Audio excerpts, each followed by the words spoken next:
वंदे देवमुमापतिं सुरगुरुं वंदे जगत्कारणं वंदे पन्नगभूषणं मृगधरं वंदे पशूनां पतिं वंदे सूर्यशशाङ्कवह्निनयनं वंदे मुकुन्दप्रियं वंदे भक्तजनाश्रयं च वरदं वंदे शिवं शंकरम्।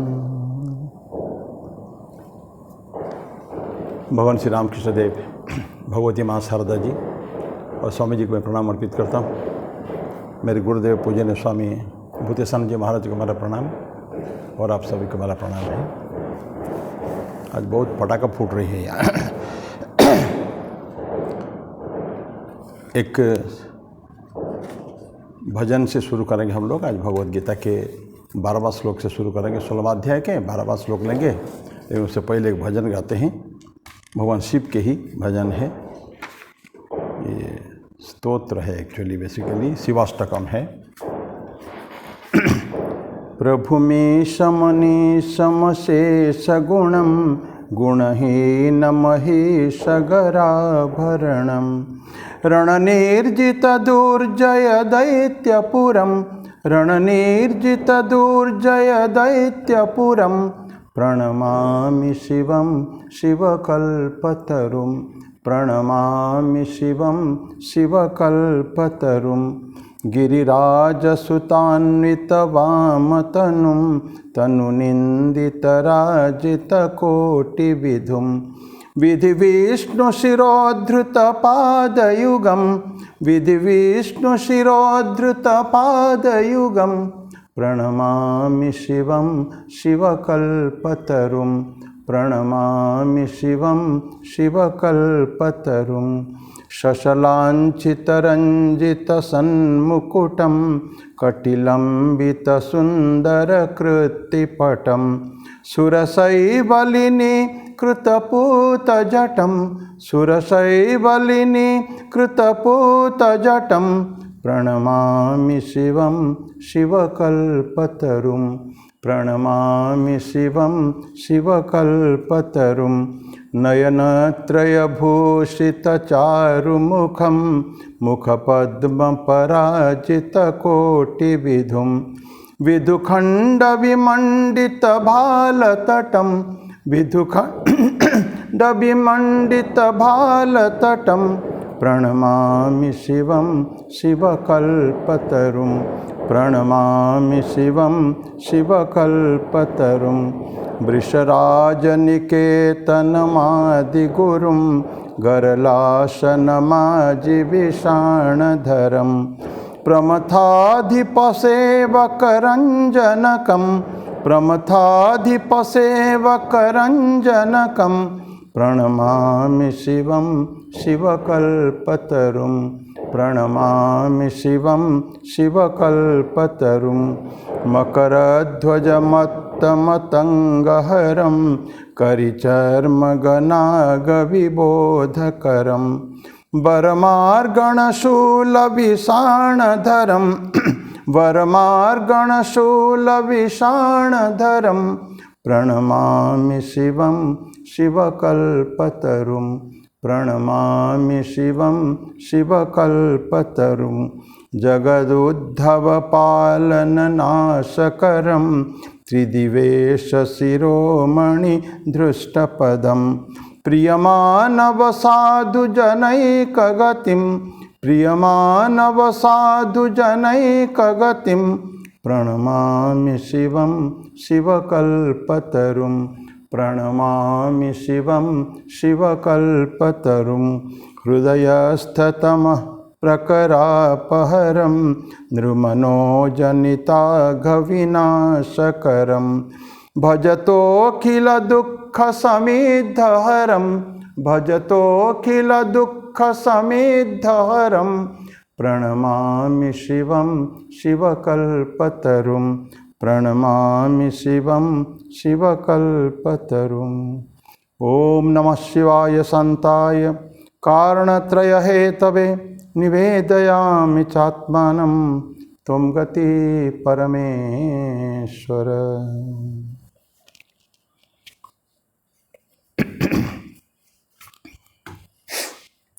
अब Bhagavad Gita last time just खाली श्लोक को पढ़े थे और कुछ नहीं कहते, उसके ऊपर कोई चिंता चर्चा नहीं हुई है। 11वां श्लोक हमने समाप्त किया था। चिंताम अपरिमेयाम च प्रलयंताम उपाश्रिता काम उपभोग परमा यथावदित निश्चिता। ये ऑलरेडी हम लोग चर्चा कर चुके हैं। अभी आज पढ़ेंगे 12वां। आशापाश सतेर्बद्धा काम क्रोध परायण इहंते काम भोगार्थम अन्यायेन अर्थ संचयान। ये खाली श्लोक को हम लोग पढ़े थे। आशापाश सतेर्बद्धा, कल क्या बात कर रहे थे? अनेक आशाएं हैं, आशाओं से घिरे हुए हैं चारों तरफ, hopes and hopes and hopes. और कुछ लोग कह रहे हैं कि आशा के ऊपर ही सारा समाज टिका हुआ है। ऐसा गलत बात है। लेकिन आशा सबके हैं, मुझे और कुछ मिलेगा, और कुछ मिलेगा, something I will get, something I will achieve. ये सब प्रवृत्ति ठीक नहीं है, प्रवृत्ति बिल्कुल भी। ये बोलते हैं आशा पास, और कितनी आशा के पास है, बंधन है, आशा एक बंधन है। और किस तरह के? सतई ही सैकड़ों आशाएं, को कमी नहीं है। कहीं कल मैंने उदाहरण दिया था ना ये सब आशा का। आशया बध्यते लोके कर्मणा बहु चिंतया। ये जागृत पंचकम में है आदि शंकराचार्य का। मैं रिपीट कर रहा हूँ। आशया बध्यते लोके, लोग सारे संसार जो है आशा में बंधे हुए हैं। और कैसे? और कर्मणा, बहुत सारे कर्मों से भी, और बहुचिंता से भी। बहुचिंतया आयुक्षीणम, इसके दौरान क्या होता है? आयुक्षीणम न जानाति तस्मात् जागृत जागृत। इसके बीच में चला जा रहा है, यौवन चला गया, वार्धक्य भी आ रहा है, पौगंड अवस्था निकल गया, वार्धक्य आ रहा है, सब निकल जा रहा है एक एक करके। लेकिन फिर भी इंसान आशा छोड़ता नहीं है। तो ये आशा पाशा सतेर्बद्ध काम क्रोध परायण है। काम और क्रोध ये भी है, ये सारे हमारे दुश्मन हैं सारे ना। भगवान कृष्ण कह रहे हैं ना, काम क्रोध लोभ मोह, ये सब जो है ना, काम क्रोध और लोभ, ये त्रिविधम नरकस्येदम द्वारम नाशनम आत्मनः। ये नरक के 3 द्वार पढ़ेंगे, इसी में शायद है, मैं क्या इसी में ही है। नरक के 3 द्वार है, कहीं भी जो all the doors are open always. उसे अब जब आएंगे उस श्लोक में चर्चा करेंगे। तो लेकिन ये काम क्रोध लोभ मोह मद मत्सर, ये हमारे षड रिपु है। परायण है। यह अंत्य काम भोगार्थम अन्यायन अर्थ संचालन। क्या इच्छा करते हैं वो? उनके डिज़ायर क्या है? हमेशा हर क्षण ये काम भोगार्थम, काम भोग करेंगे, और अन्यायेन अर्थ संचयान, अर्थ संचय करेंगे। लेकिन कैसे? न्याय परायण नहीं, अन्याय। बेग बरोड स्टील बोलते हैं ना इंग्लिश में हम लोग। धन चाहिए मुझे, पैसा चाहिए, भिक्षा पकड़ के लाऊं, या उधार करके लाऊं, या चोरी करके लाऊं। ऐसा बेग बरोड स्टील ये नहीं चलता है। हमको अब्सोल्युटली फेयर वे में, न्यायपूर्ण उपाय से ही हमको पैसा कमाना है, और पैसा को न्यायपूर्ण संचय उसको खर्चा भी करना है। इसके हम लोग आएंगे आगे। तो आशा बाशा सतेर्बद्धा काम क्रोध परायण है, यहंत्य काम भोगार्थम अन्यायेन अर्थ संचयान। ये 12वां श्लोक था। ये 12 श्लोक आशा बाशा सतेर्बद्धा। इसमें हम लोग संसार में ना द्रव्य यज्ञ करते हैं।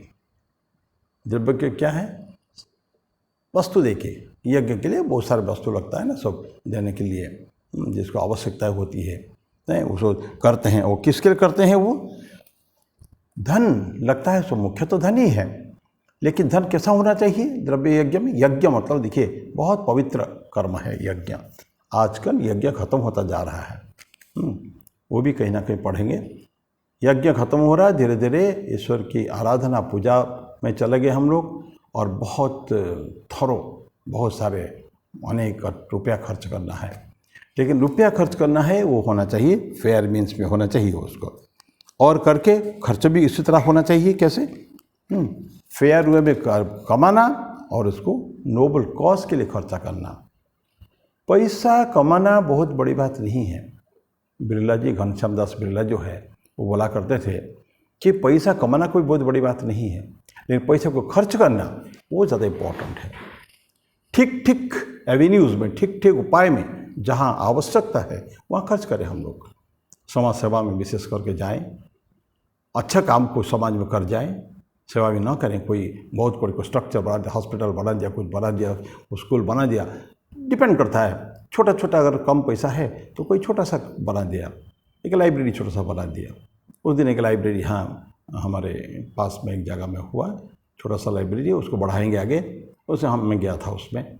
तो ये क्या कुछ ना कुछ पब्लिक उसके लिए, लोगों के जन सेवा के लिए इसको काम करते हैं। तो कोई कम पैसा है तो छोटा काम, बहुत पैसा जो है तो बड़ा बड़ा काम करते हैं। क्या करते हैं बड़े बड़े लोग, बिग बिग यूनिवर्सिटीज़ बना देते हैं, उसको करते हैं, लाखों लोग उससे उपकृत होते हैं। स्टैनफोर्ड यूनिवर्सिटी जो बना था, मेरे को ध्यान आ रहा है, स्टैनफोर्ड यूनिवर्सिटी बहुत बड़ा यूएस की यूनिवर्सिटी है। मैं why I am telling this thing, उस व्यक्ति का पैसा था, उस व्यक्ति गया हार्वर्ड यूनिवर्सिटी में, हार्वर्ड और पुराना यूनिवर्सिटी, बहुत बड़ा यूनिवर्सिटी है। हार्वर्ड में वो उसका बच्चा के लिए नाम से कुछ एक उसको बनाना था, एक मेमोरियल टाइप का बनाना था। उसका बच्चा वहाँ पढ़ता था, नहीं रहा। तो जाके उनके जो माता पिता गए, जाके वो थोड़ा सा कपड़ा फपड़ा बहुत बढ़िया नहीं था उनका। तो वो जो हार्वर्ड का तो जो चेयरमैन है वो तो बहुत बड़ा आदमी है, उसने अलाउ नहीं किया। घंटों ये लोग बैठे रहे, just to want some few minutes to meet him. तो अनेक समय बैठे, वो टाइम नहीं दे रहा था चेयरमैन जो है। फाइनली उसने दिया, ठीक है, क्या है ना, हम लोग आए हैं, ऐसा हमारे लड़का के नाम से एक बनाना चाहते हैं कुछ मेमोरियल। तो वो समझ गया क्या, शायद एक कोई स्टैचू वेचू बनाएंगे। बोले कि हाँ, तो अगर ऐसा बनाए नहीं जाए, वो ऐसा नाराज होकर बोलता है चेयरमैन, अगर ऐसा अगर बनाने गए स्टैचू तो फिर चारों तरफ हार्वर्ड में चारों तरफ स्टैचू हो जाएंगे। वो पेरेंट बोलते नहीं, हम लोग स्टैचू की बात नहीं कर रहे हैं, हम लोग एक बिल्डिंग देना चाहते हैं, कोई भी एक अच्छा बिल्डिंग एकेडमिक पर्पस के लिए।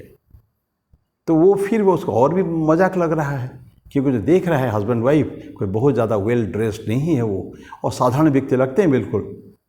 तो बोलता आपको पता है कितना पैसा लगेगा, सारी जो बिल्डिंग आप देख रहे हैं इतना $100 मिलियन का है। तो इतना बता देता है। तो जब हस्बैंड वाइफ आए हैं, वाइफ बोलती है हस्बैंड को, डार्लिंग ये तो अगर इतना पैसा में हम तो खुद भी एक यूनिवर्सिटी बना सकते हैं, why not to, let's go. फिर हम हार्वर्ड में क्यों हम करेंगे, हम चलते, हम अपना यूनिवर्सिटी बनाते हैं, और जाके अपना यूनिवर्सिटी बनाया जाके, that is now Stanford university. Big है, वेरी बिग। क्या उस व्यक्ति पर पैसा था?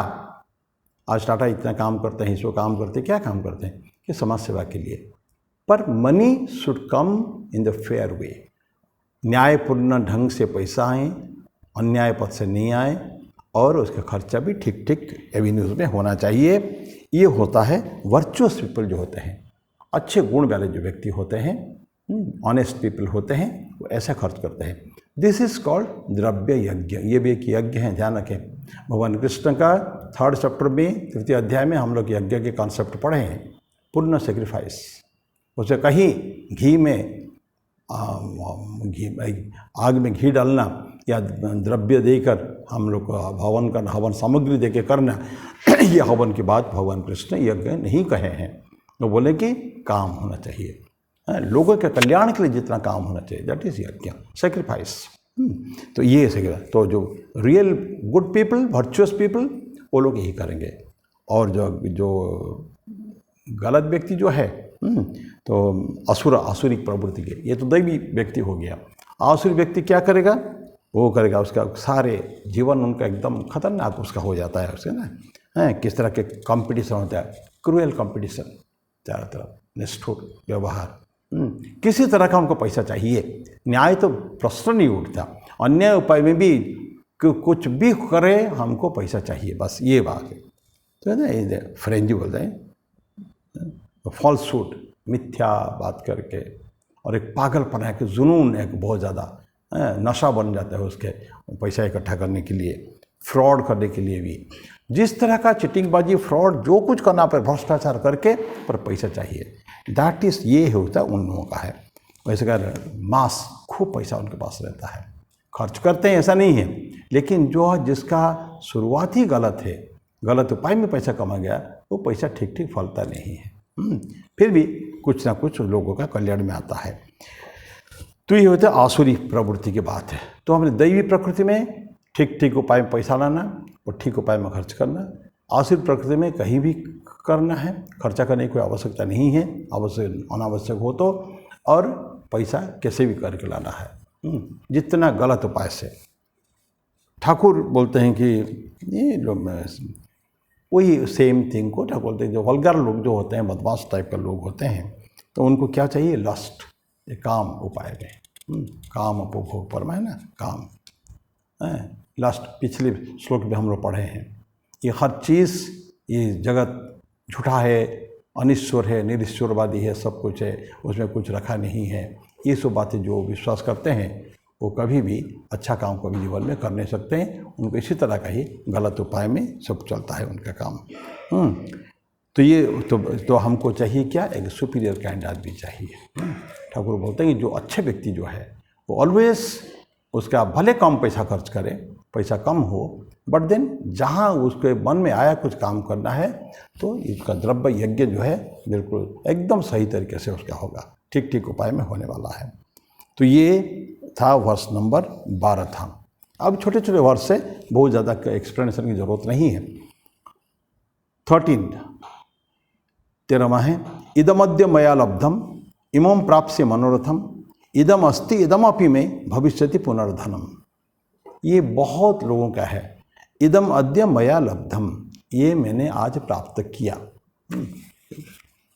मया मेरे द्वारा आज इसको मिला, मेरे को मैं कोई चीज़ मैंने खरीदा, फिर इतने में सेटिस्फाइड नहीं हूँ, मेरे पास आ गया, जितने मेरे को आवश्यकता थी आ गया, पर उससे सेटिस्फाइड नहीं है। क्यों? There is competition. ये जो प्रतिद्वंदी जो होते हैं, द्वंद्व जो चलता है आपस में, कि उसके पास भी तो मेरे पास भी होना चाहिए, जेलसी जो हो गया, कंपटीशन, अनफेयर कंपटीशन, ये जो रहता है उसमें बोलते हैं कि इदम अद्य, अद्य मत आज ये मेरे को मिला, मया लब्धम इमं प्राप्स्य, मैं उसको और ये बाकी जो है इस चीज़ को भी मैं प्राप्त करूँगा। क्या है वो? मनोरथम, मेरा मनोरथ है। मनोरथ हिंदी वर्ड भी होगा मेरे ख्याल में, डिज़ायर, जो भी मन में इच्छा है, मन में कुछ कामनाएं वासनाएं हैं, उसको मैं पूर्ण करूँगा। तो बोलते आज ये है, कल वो भी रहेगा। दैट मीन्स जहाँ मन हुआ मेरे को कुछ भी परचेस करने के लिए, खरीदने के लिए, मेरा अपना बनाने के लिए, मेरा घर में लाने के लिए, भले वो चीज़ हमारे पास बहुत क्यों ना हो, लेकिन फिर और भी चाहिए। नए नए डिज़ाइन की चीज़ें आती है, नई नई कपड़े, नए नए साड़ियाँ, नए नई मोबाइल, नए नए गाड़ियाँ। पैसा अगर है तो हाउ टू स्पेंड इट। खर्चा ज़्यादा नहीं, इंसान का जो आजकल जो कमाई जो है, चाहे 1 नंबर में 2 नंबर में कैसे भी जो कमाई हो, ऑनेस्ट और डिसऑनेस्ट मीन्स में, तो पैसा बहुत है आजकल, लेकिन खर्च करने के लिए उपाय नहीं है। सो मैंने कुछ भी फ्रंटिकली जो मन में आएगा वो लोग खरीदते हैं उसको। वही बोलते हैं कि इमं प्राप्स्य मनोरथम, और इदम अस्ति इदम अपि में भविष्यति पुनर्धनम, धन भी। अब मेरे पास अभी बहुत इदम, ये और भी मेरे पास धन है, इदम अस्ति, और इदम अपि में भविष्यति पुनर्धनम, और धन मुझे आगे भी मिल रहा है, मुझे पाऊंगा मैं। दैट मीन्स रेस्ट्रिक्शन नहीं, अनरिस्ट्रिक्टेड डिज़ायर फॉर मनी जिसको कहते हैं ना, ख़त्म नहीं, कोई कब ख़त्म नहीं होता है। समटाइम समवेयर हमको ना तो कहें, दस फार नो मोर, मुझे जितनी आवश्यकता थी, अभी क्या बोलते हैं कि इदम अस्ति इदम अपि में भविष्यति पुनर्धनम, ये मेरे पास तो ये धन है, आगे मेरे पास और धन भी आएगा, कहीं से भी आएगा। What is happening nowadays in politics?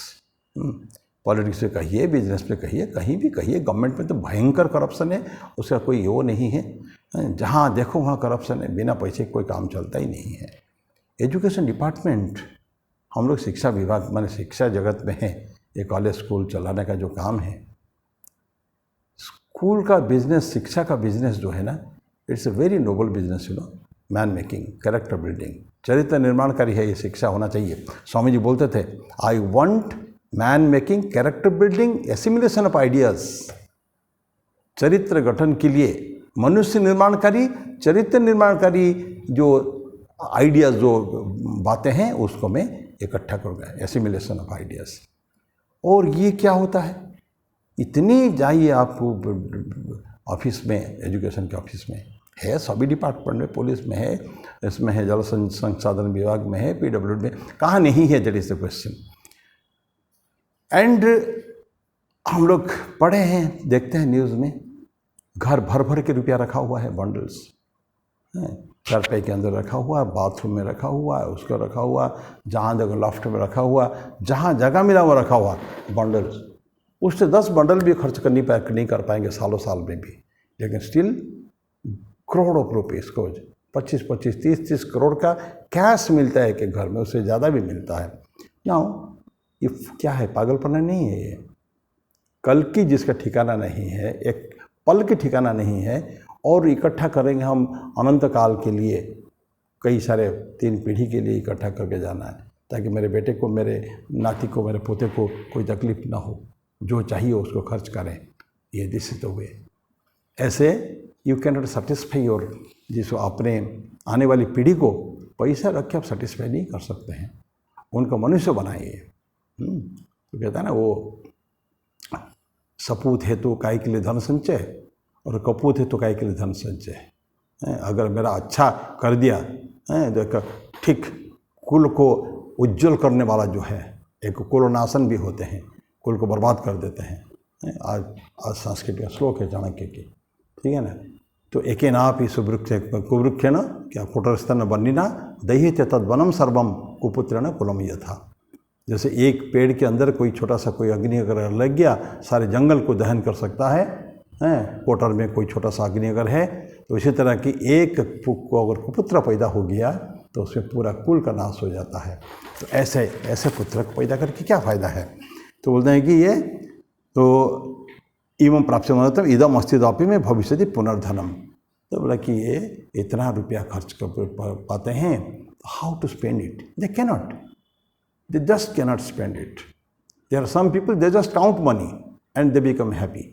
पैसा रखे, जो जिस पर ज़्यादा पैसा भी नहीं रहेगा ना, अलमारी में 2-4 5 बंडल होगा, उसको बैठ के बीच बीच में 2-5 दिन 10 दिन एक अलमीरा खोलेंगे, थोड़ा पैसा को गिन लेंगे, एंड दे बिकम सेटिस्फाइड। एक मानिया है, एक फैड है, एक मानिया है, वो डिजीज है एक्चुअली ये। तो ये इस तरह के लोग हैं। तो ये बोलते हैं कि इदम अद्य मया लब्धम इमं प्राप्स्य मनोरथम इदम अस्ति इदम अपि में भविष्यति पुनर्धनम, मेरा और भी धन आएगा। So I shall continue to earn money by purely unfair means. आसुरी प्रवृत्ति लोग कभी फेयर मीन्स की बात करते भी नहीं है, they are always for unfair things. This is worse number 13। देखिए, इसमें कोई एक्सप्लेनेशन की ज़रूरत नहीं है, सेल्फ एक्सप्लेनेटरी कहते हैं ना, सुन लेने पर पता चल जाता है कि हाँ क्या है। हम समाज को चारों तरफ घूम के देखिए ना, जहाँ ये गुणों की, अवगुण की बात हम पढ़ रहे हैं, अवगुण गुण कुछ भी कहिए, तो हम नज़र दौड़ा दिए चारों तरफ, हम देखिए तो देखेंगे ऐसे इस तरह के लोग बहुत समाज में मिलेंगे। नेक्स्ट, असो मया हतः शत्रु हनिष्ये च अपरानपि ईश्वरहम अहम भोगी सिद्धोहम बलवान सुखी। तो क्या बोलता है कि असो मया हतः शत्रु, अभी मैंने मेरा शत्रु को मार डाला। कौन ये कह सकता है? जो गुंडा टाइप के लोग होगा, मवाली गुंडा, जो यही काम उसका है, मर्डर करना, मार देना। वो सुपारी लेके मारते हैं ना आजकल, सुपारी लेके क्रिमिनल लोग हैं, तो वो तो मारना उनका काम है।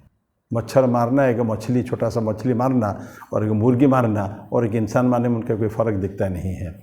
तो ऐसे बताएं, असो मया हतः, ये जो मेरा शत्रु है, मेरा शत्रु था आज तक, उसको मैंने मार दिया है, किल्ड हिम, किल्ड। परेशान कर ये नहीं है, असो मया हतः शत्रु। और हनिष्ये च अपरानपि, इतने में सेटिस्फाइड नहीं हूँ मैं, I will still kill people, more and more people I will kill. होते हैं कुछ लोग, वो इतनी दुश्मन उनका रहते हैं, क्योंकि बेसिकली गलत आचरण के लोग तो हैं, उनका काम ही है गुंडागर्दी करना, चारों तरफ बदमाशी करना, डाका डालना है। तो इस इन द प्रोसेस बहुत सारे उनका दुश्मन पैदा हो जाते हैं। अपने घर में दुश्मन पैदा होते हैं, बाहर तो छोड़िए, अपने घर में भाई भाई का जो नहीं पटेगा, बाप बेटा का नहीं पटेगा, माँ और सासू और बहू का नहीं पटेगा, तो क्या होगा? घर घर में कलह होता है। और ये घर घर की कहानी भी है, आजकल की कहानी घर घर की। कहानी है। ये कोई स्पोराडिक कोई एक यहाँ गया एक कहीं 50 किलो बाद मिलेगा ऐसा नहीं है। Anywhere you go and see and you will find n numbers, जितना इच्छा उतना चाहिए इतना मिलता है। तो असो मया हतः शत्रु, और फिर वो तो हो गया, अभी मेरे शत्रु खत्म नहीं हुए हैं, शत्रु का नाश नहीं कर दिया मैंने, ठीक है। अब ऐसा नहीं हो कि मेरे कोई दुश्मन नहीं है, ऐसा नहीं है, तो मेरा दुश्मन अभी भी है, और वो बहुत सारे लोग बाकी हैं जिनको मारना बाकी है, एक एक करके उनको निपटाऊंगा मैं, ऐसा कहते हैं ना। रुक जाओ, मैं करता हूँ, एक एक करके देखूंगा। तो असो मया हत शत्रु हनिष्ये च अपरान अपि, अपरान और भी लोगों को मारूंगा मैं। तो मैंने ये भी मारना जैसे उनका एक धंधा हो गया है बिल्कुल भी।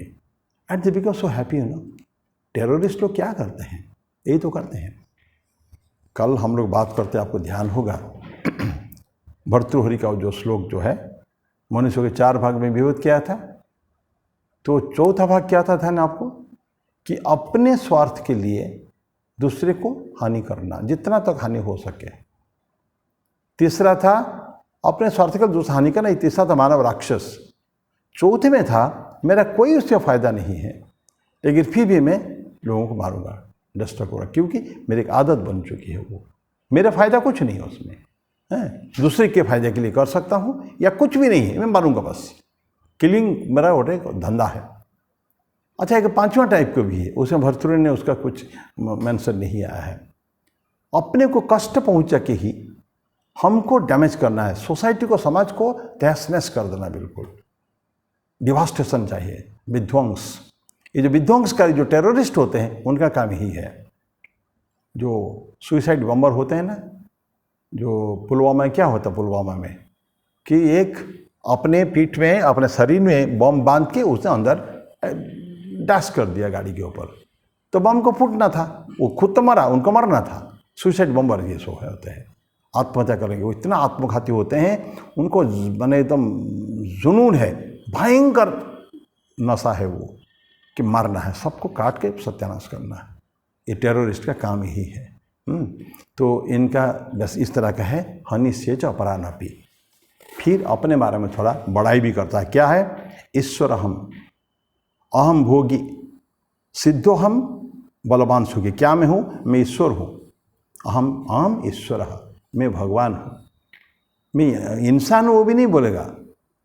हिरण्यकशिपु ने क्या बोला था, ये तो बोला था बेटा को, सब लोग भगवान को, चाहे सबको बोला कि मैं भगवान हूँ, हैं। तो हिरण्यकशिपु, भगवान हिरण्यकशिपु, और जो संड और अमर्क जो 2 टीचर्स को लगाया था उसने प्रहलाद को पढ़ाने के लिए, उनका गुरुकुल था, वो पढ़ाते थे ऐसे बाकी उनको।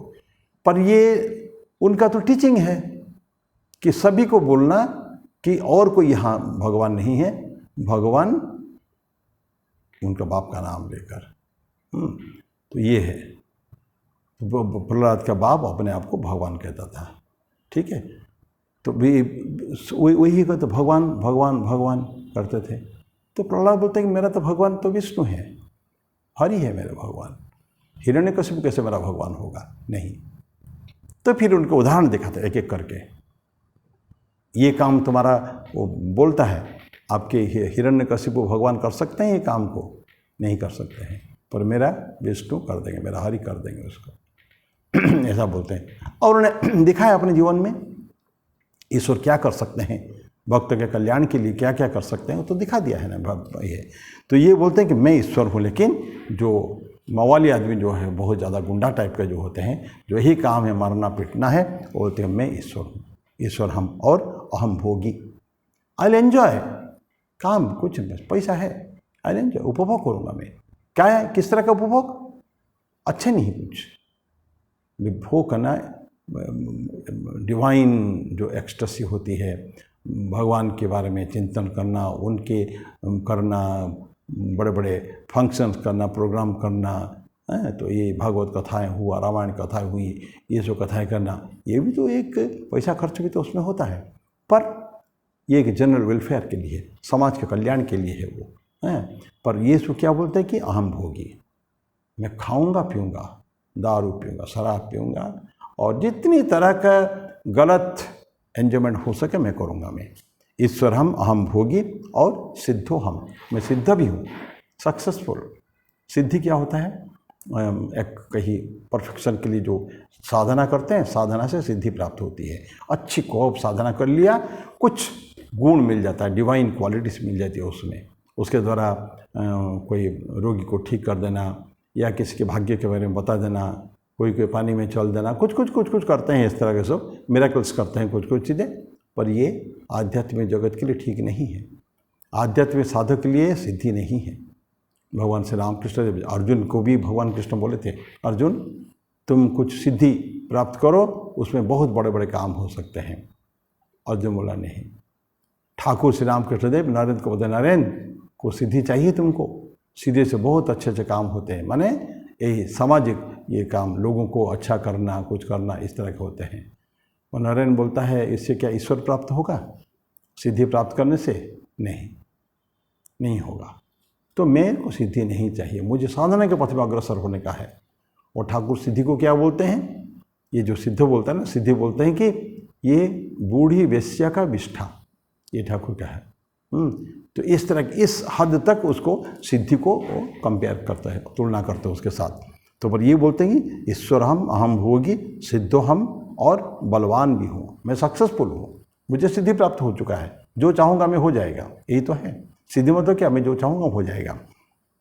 होता है जितने हम लोग देखते हैं वो बड़े बड़े, अब ये तो मर गए दो तीन उत्तर प्रदेश में, अतीक और उसका भाई और उसका बेटा और पता नहीं कौन कौन, ढेर सारे लोग मरे हैं।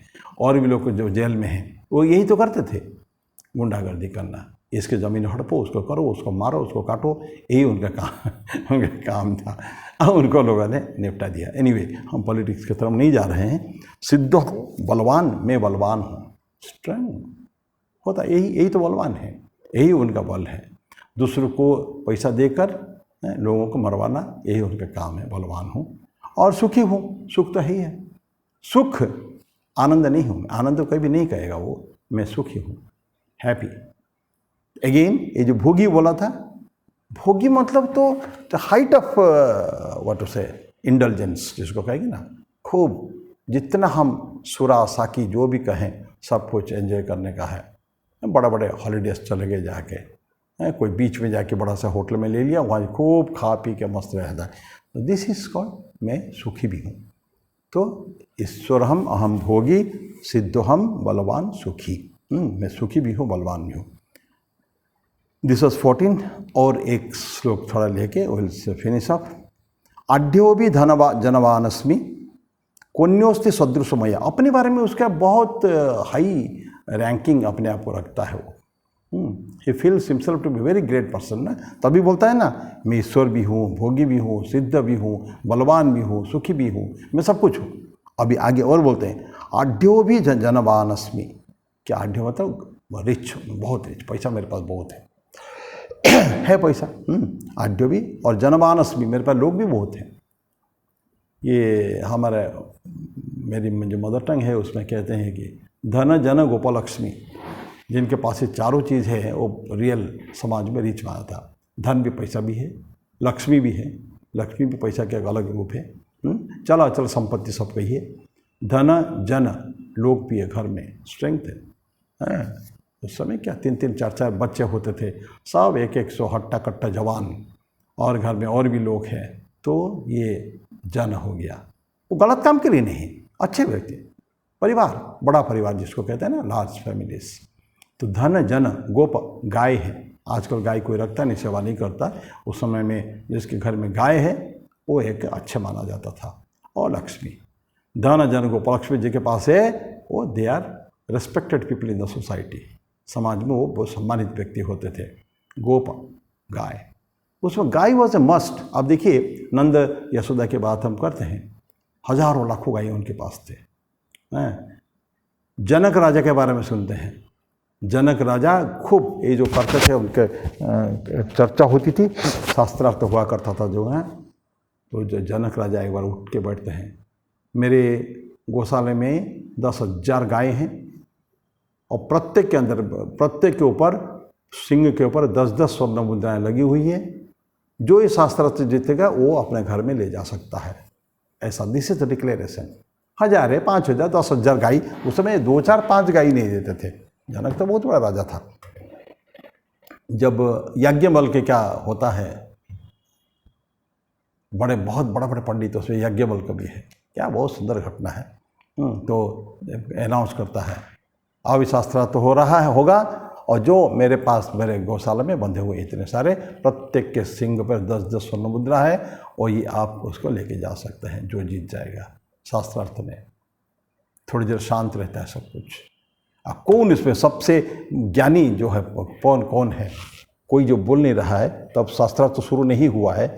तो याज्ञवल्क्य उठ के खड़े होते हैं, उसका एक शिष्य को बोलते हैं, जाओ ये गाय को तुम हाँक के हमारे आश्रम में ले जाओ। स्ट्रेट, शास्त्रार्थ नहीं, तुम्हें गाय को हाँक के ले जाओ। तो उठ के खड़ा होते हैं। जनक भी पूछते हैं, क्या याज्ञवल्क्य जी आप क्या सोचते हैं कि आप सबसे यहाँ परम ज्ञानी हैं? यहाँ बाकी लोग पूछते हैं, जनक जी खाली उसको भी।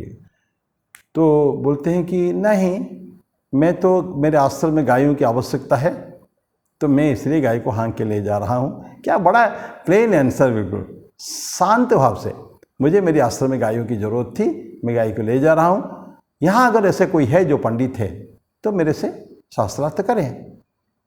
ये बात फिर शास्त्रार्थ होता है और कोई उसके सामने टिक नहीं पाता है। फाइनली गार्गी लंबे क्वेश्चन करता है, गार्गी भी हार जाती है। तो मैं क्यों बोला ये सब चीज़ें? हजारों 10,000 गाय लेके चले जाते थे। तो गोप, धन जन गोप और लक्ष्मी हैं, ये सब बातें हैं। तो क्या बोलते हैं कि आढ़्यो भी जनवानस में लोग भी है, पुण्योस्ति सदृश मया, मेरे जैसा कौन है, ये अहंकार उसका है। और यक्षे, मैं यज्ञ करूँगा, दास्या में दूंगा, मैं दान दूंगा, मोदिष्य आनंद मनाऊंगा, और इति अज्ञान विमोहिता है। इस तरह की बातें कौन करता है? अज्ञान से जो मोह में पड़ा, अज्ञान के मोह में जो पड़ा हुआ है। ये आज मीनिंग हमने बात की 15वां श्लोक का। अभी हम लोग समाप्त करेंगे ही, तो अगले बार फिर हम लोग चर्चा करेंगे। मैं मेरी वाणी को ही विराम दूंगा। 15वां श्लोक हम लोग पढ़ेंगे, इसके बाद और 9 श्लोक बाकी, इसमें 24 श्लोक इसमें टोटल है। तो और 2-3 क्लास लगेगा, उसे बहुत एक्सप्लेनेशन की इसमें ज़रूरत नहीं है। तो मेरी वाणी को विराम दो। ओम शांति शांति शांति। हरि ओम तत्सत्। श्री राम कृष्णार्पणमस्तु।